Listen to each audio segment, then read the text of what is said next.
ایک انسان وہ ہے کہ جو بنیادی طور پر جذبات سے فیصلہ کرتا ہے. آپ اس کے جذبات کو اپیل کر لیجیے، وہ آپ کی بات مان لے گا. ایک آدمی وہ ہے کہ جو پہلے بات کو سمجھنا چاہتا ہے کہ میری عقل بھی اس بات کو تسلیم کرتی ہے کہ نہیں. بس یہ ڈسٹنکشن ہے. جو شخص چاہتا ہے کہ پہلے سمجھوں پھر مانوں، وہ انٹلیکچوئل ہے، چاہے ان پڑھ ہو. An absolutely illiterate person can be an intellectual and a PhD can be a جذباتی آدمی. پی ایچ ڈی ہونے سے کیا ہوتا ہے؟ ایموشنل ہو سکتا ہوں. پی ایچ ڈی تو اس نے کی ہے کیمسٹری میں کی ہے، کسی اور میں کی ہے، بہت دیر تک بیٹھا رہا ہے بیچارہ، اور وہ بہت سے اسٹیٹسٹکس جمع کی ہیں، ڈیٹا فراہم کیا، اس کے اوپر کوئی ایک پیپر لکھ دیا، پی ایچ ڈی ہو گئی. ضروری نہیں کہ پی ایچ ڈی اس کے اندر کامن سینس بھی ہو. کامن سینس بہت بڑی ریئر سینس ہوتی ہے. It's called common sense but rarely found. اسی طریقے سمجھ لیجئے الٹریٹ شخص بھی، لیکن یہ کہ اگر اس کا مزاج ایسا ہے، اس کی ایک شخصیت ہے کہ وہ پہلے بات کہتا ہے، بلکہ بات پہلے مجھے سمجھاؤ.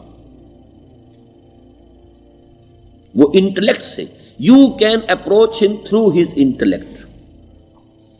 یو میں سے کہ اس کے جذباتی سٹرکچر، اس کا ہارٹ، اس کے اور آپ کے درمیان اس کا انٹلیکٹ حائل ہے. You have to go through it. You can't reach his heart except through his intellect. ایک آدمی وہ ہوتا ہے جس کا یہاں کچھ ہے نہیں، کوئی نظریہ نہیں، کوئی خیال نہیں، نہ وہ عقل سے کوئی زیادہ سوچتا ہے، نہ کوئی. آپ نے اس کے اچھی بات کہی، اس کے دل میں اتر گئی. از دل خیزت بر دل ریزت. خلوص کے ساتھ آپ نے ایک بات کہی، بات اچھی تھی، اس کی فطرت نیک تھی، اس نیک فطرت اس بات جا کے اپیل کر گئی. And he starts going with you. میں نے تبلیغی جماعت کا اور ان تحریکوں کا جہاں تقابل کیا ہے کہ تبلیغی جماعت کی جو اپیل ہے ایموشنل ہے، انٹلیکچوئل نہیں ہے. وہ ایموشنلی اپروچ کرتے ہیں، اور جو ایموشنل پیپل ہیں وہ فوراً ریسپونڈ کرتے ہیں، پھر انہیں وہاں سے وہ اچک لیتے ہیں. نکلو اب اس ماحول سے، 3 دن کے لیے آؤ، 40 دن کے لیے آؤ، 4 مہینے کے لیے آؤ، جو بھی آؤ، 3 چلے لگاؤ، تاکہ ایک نئے ماحول میں لا کر ان کی جو ہے وہ ایک خاص قسم کی وہ ذہنی اور ان کی ایک مزاج کی ساخت بنا دی جائے. تو یہ کا طریقہ بہت صحیح ہے. It's very perfect. ان کی میتھڈالوجی میں کوئی لوپ ہول نہیں ہے، یہ میں آپ کو بتا دیتا ہوں. اس لیے کہ آج اس کے شخص کے دل میں ایک اچھا جذبہ ابھرا ہے، اور وہ کل ہو سکتا ہے نہ رہے. یو کیش، ابھی کیش لو، ان سے نقد لو، نکالو بھائی، وقت نکالو، نقد. اور ان کا بڑا پیارا جملہ ہے، گھر گئے تو گر گئے. بڑا پیارا جملہ، گھر گئے تو گر گئے. یعنی یہی وعدہ تو کر لو نا کہ بھائی ارادے تو کر لو. بڑا پیارا انداز ہے یہ. بھائی ارادے تو کر لو. وہ ارادہ کر لیا تو آپ ایک وعدے کی وجہ سے بند گئے. اب یہ کہ اچھا بھائی چلو نکلو، اب نکل گئے تو پھر تو ان کے قابو میں آئی گئے. اب آپ انہوں نے 24 گھنٹے وہ آپ کو جو ہے اس میں رکھنا ہے کہ وہ آپ اپنی ساری سوچ وہ سب کی سب جو ہے وہ سب جاتی رہے گی. تو یہ اپنی جگہ پر it's a very perfect methodology, لیکن اس کی اپیل لمیٹڈ ہے to emotional people, not to intellectuals. ہاں ان میں ہیں پروفیسرز ہیں، یہ ہیں ڈاکٹرز ہیں، لیکن وہ ضروری نہیں کہ انٹلیکچوئل پروفیشنل ہے. ان کا ایک اپنا ایک سمجھ ہے، اس میں کام کرتے ہیں. تو یہ جو ایٹیچیوڈ ہے کہ ذہن کے راستے سے اپروچ کرنا، اسی لیے قرآن کی اپیل کیا ہے؟ افلا تعقلون، افلا یعقلون، افلا تذکرون. ساری باتیں عقل سے کہا. ابھی میں نے جیسا کہ آپ کو بتایا، قرآن تو یہ کہتا ہے کہ بغیر یا تو عقل سے بات مانی جائے گی، اور یا قرآن کی بات مانی جائے گی، یا رسول کی بات مانی جائے گی. العلم علمان ولا تقف ما ليس لك به علم ان السمع والبصر والفؤاد كل اولئك كان عنه مسؤولا. کسی ایسی چیز کی پیروی نہ کرو جس کے لیے تمہارے پاس علم نہیں. علم دو ہے، یا آپ کو اپنے حواس کے ذریعے سے علم حاصل ہوا ہے، عقل سے حاصل ہوا ہے، اور یا پھر یہ کہ وہی سے حاصل. تو یہ ہے اصل میں کسی بھی انقلابی تحریک کے لیے جو پہلا نیوکلیس بنتا ہے وہ انٹلیکچوئلز کا ہوتا ہے. پھر یہ کہ وہ چیز جو ہے عام لوگوں کے اندر بھی نیچے اترتی ہے. اس کے بعد جو فائنل سٹیج ہوتی ہے اس میں تو آپ کو عوام کو موٹیویٹ کرنا پڑے گا. اب وہ وہاں انٹلیکچوئل اپیل نہیں چلے گی، وہاں پھر ایموشنل اپیل چلے گی. لیکن وہ کب چلے گی؟ جبکہ ایک مضبوط جماعت ایسی پیدا ہو چکی ہو کہ جو سمجھ کر آئی ہو، علی وجہ البصیرت مان رہی ہو چل رہی ہو اپنی دونوں آنکھیں کھول کر چل رہی ہو، پھر ڈسپلنڈ ہو، پھر جو کچھ کہہ رہی ہے وہ کر بھی رہی ہو. ایسی مضبوط جماعت ہوگی تو ایک عوامی جو ہے کوئی تحریک اٹھا کر اسے کنٹرول کر سکتی ہے، اسے ایک ڈائریکشن کے اندر رکھ سکتی ہے.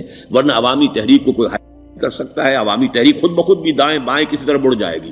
جوش اور جذبات کے اندر تو پھر انسان جو ہے وہ پھر ادھر سے ادھر نکل جاتا ہے، پھر وہ حد اعتدال پر نہیں رہتا. اس کو کنٹرول کرنے کے لیے جیسے ریڑھ کی ہڈی ہے انسان کے جسم میں، وہ جب تک کھڑی ہے میرا پورا پوسچر کھڑا ہے، اگر اس میں سے کوئی ایک منکا بیٹھ گیا تو کوب نکل آئے گی انسان کی. تو وہ ریڑھ کی ہڈی جو ہے وہ جماعت ہے، انقلابی جماعت، جو کہ اسلامی انقلاب میں حزب اللہ جو ہم تنظیم اسلامی کے تحت کوشش کر رہے ہیں بنانے کی. اور یہ کہ اس کے لیے انٹلیکچوئل اپروچ کے لیے یہ سارا معاملہ ہے کہ جو اسلام کی نشأت ثانیہ سے شروع ہوا اور یہ سارا کام جو اب ہو رہا ہے، آپ سے بات ہو رہی ہے، آپ کو سمجھانے کی کوشش ہو رہی ہے کہ دین کو سمجھیے کہ دین ہے کیا، اس کا ہدف کیا ہے، اس کا بیسس کیا ہے، اس میں پرائرٹیز کیا ہیں. یہ ساری چیزیں کہ سمجھ سے آئیں آپ کے اندر، پھر آپ سمجھ کر اس شے کو قبول کریں. یہ ہماری پرائرٹی ہے. ہم آپ کو ایموشنلی موٹیویٹ کر کے حرکت میں نہیں لانا چاہتے. وہ سٹیج آئے گی، جب آئے گی، اگر وہ مضبوط جماعت پہلے تیار ہو جائے تو پھر وہ سٹیج آئے گی، پھر عوام کو موٹیویٹ کریں گے. اور اس وقت میں سمجھتا ہوں کہ اگر کوئی ایسی شکل ہمارے ذریعے سے اللہ نے پیدا کر دی تو مجھے یقین ہے کہ تبلیغی جماعت کے لوگوں کی بہت بڑی تعداد جو ہے کھنچ کر آ جائے گی، جیسے ویکیوم میں کوئی چیز کھنچ جاتی ہے. لیکن جبکہ انہیں معلوم ہو جائے کہ ہاں دین ہے واقعتاً، یہ کوئی اقتدار کی جنگ نہیں ہے، یہ کوئی اور مسئلہ نہیں ہے، کوئی اس میں شک و شبے سے بالا تر بات نہیں ہے، خالص دین کا مسئلہ ہے، اور اس کے اوپر کوئی تحریک شروع ہوئی تو پھر وہ نکل آئیں گے لوگ. حضور کے زمانے میں بھی سمجھ لیجیے، جیسا کہ میں نے کہا الٹریٹ ہونا اور بات ہے، لیکن یہ کہ انٹلیکچوئل جو ہے وہ اسٹرکچر آف پرسنالٹی ہوتا ہے، انٹلیکچوئل یا ایموشنل. یہاں پر ایک جملہ ذرا نوٹ کر لیجیے اگر آپ کے علم میں نہ ہو. جبران، خلیل جبران جو ہے یہ ایک عیسائی مصنف تھا عرب لبنان کا، لیکن بہت بڑا ادیب تھا. تو اس کا ایک جملہ ہے، عقل سے روشنی حاصل کرو لیکن جذبے کے تحت حرکت کرو. یعنی عقل سے روشنی حاصل کرو، جانا کدھر ہے، منزل کیا ہے، ہدف کیا ہے، یہ عقل سے طے کرو، یہ جذبات میں طے نہ کرو، یہ تو غلط ہو جائے گا، ڈائریکشن ہی غلط ہو جائے گی. لیکن جب طے کر لیا، عقل سے پہچان لیا، دس از دی آئیڈیل، دس از دی گول، یہ میرا مقصود ہے، اب عقل کو ذرا ایک طرف رکھ دو. اگر عقل کو رکھے رکھا یہ چلنے ہی نہیں دے گی، یہ کہے گی کہ ذرا سوچو تو صحیح، بیوی بچے ہیں، یہ ہے، گھر بار ہے، یہ عقل تو پھر یہ سکھائے گی. عقل کے معنی باندھنے کے ہیں، یہ معلوم ہے آپ، عقل کے معنی باندھنا. اقال جو یہ عرب لوگ اپنے سر کے اوپر یہ رکھتے ہیں، اقال، یہ کیا تھا اصل میں؟ یہ عرب بدو جب ہوتا تھا، بدو وہ اپنے سر پر ایک رسی باندھ لیتا تھا کہ جہاں کہیں وہ اونٹ سے اترے گا وہ رسی اپنے سر پر سے کھولے گا اور اونٹ کا گھٹنا اس سے باندھ دے گا. ایک گھٹنا باندھ دیتا تھا تاکہ اب یہ اونٹ دوڑنے کے قابل نہیں رہا، 3 پاؤں سے اچک اچک کر، ادھر سے کوئی کیکر کا درخت ہے کچھ کھا لے گا، کہیں اور چلا جائے گا، دوڑ تو نہیں سکتا. اس رسی کو وہ اقال کہتے تھے. اب جب اس نے پھر چلنا ہے، سفر شروع کرنا ہے، وہ رسی اونٹ کے گھٹنے پر سے کھولی اور اپنے سر پر باندھ لی. یہ اقال تھا جو اب یہ سنہری اقال باندھے پھرتے ہیں بادشاہ لوگ. That is the basis of their اقال.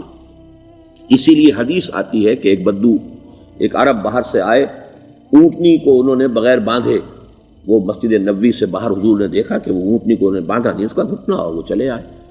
حضور نے پوچھا کہ تم نے اونٹنی کا گھٹنا کیوں نہیں باندھا؟ انہوں نے عرض کیا کہ میں نے اللہ پر توکل کیا. تو حضور نے فرمایا یہ غلط ہے، اعقلھا ثم توکل، پہلے اس کو باندھ دو پھر توکل کرو. اسباب اور وسائل و ذرائع کا استعمال یہ تم پر لازم ہے، لیکن توکل اس پر نہ کرو، توکل اللہ پر. یہ ہے بیسک جو یعنی بیلنسڈ رائے ہے کہ آپ ایسے بالکل اسباب سے مستغنی ہو جائیں تب بھی غلط بات ہے. آپ do what ever you can do, لیکن یہ کہ اس کے بعد یہ نہ سمجھو کہ میرے اس کرنے سے کچھ ہو جائے گا، یہ میرے وسائل اور ذرائع سے کوئی نتائج نکل آئیں گے، نتیجہ اللہ کے ہاتھ میں. تو اعقلھا ثم توکل، یہ اعقل، عقل کے معنی باندھنا، پہلے باندھو اس کو. تو اگر چلنے میں تو عقل کو ایک طرف رکھ دو. بے خطر کود پڑا آتش نمرود میں عشق، عقل ہے محو تماشائے لبے بام ابھی. عقل تو نہیں اجازت دے سکتی تھی حضرت ابراہیم کو کہ کود جاؤ آگ میں. عقل تو یہی کہتی نا کہ بابا جان خامخواہ دینی ہے، اگر تم اپنے آپ کو بچا لو گے، اس وقت کوئی کوئی ہیلا کر لو، کوئی تھوڑا سا نمرود کی خوشامد کر لو، چھوڑ دے تو پھر اس کے بعد توحید کی دعوت دینا. لیکن یہ کہ زندگی ختم ہو گئی تو توحید کی دعوت کون دے گا؟ عقل تو یہ سکھاتی نا، پٹی پڑھاتی. لیکن بے خطر کود پڑا آتش نمرود میں عشق، عقل ہے محو تماشائے لبے بام ابھی. عقل تو وہیں بیٹھی دیکھ رہی ہے کہ یہ کیا کیا اس نے، یہ جمپڈ، یہ شوڈ ناٹ ہیو جمپڈ.